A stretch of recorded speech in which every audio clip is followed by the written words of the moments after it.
Hello everyone, আগের ভিডিওতেই তোমাদেরকে বলেছিলাম আমি টিচার্স ডেতে কী কী গিফট পেয়েছি সেটা তোমাদের সবার সঙ্গে শেয়ার করব।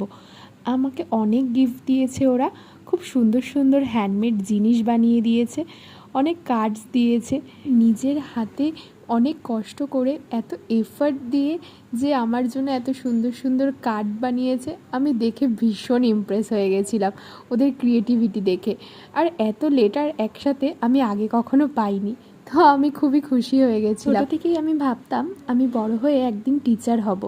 এছাড়াও ছোট থেকে দেখেছি মা বাড়িতে অনেক স্টুডেন্টকে পড়াতো। তারপর যখন আস্তে আস্তে বড় হলাম তখন পড়াশুনোর পাশাপাশি টিচারের এই প্রফেশনটাকেও আমি চুজ করলাম। বাড়িতে আজ অনেক বছর ধরে পড়াতে পড়াতে আমার বেশ কিছু অভিজ্ঞতাও হয়েছে, ভালো মন্দ মিশিয়ে কটা বছর বেশ ভালোই গেছে।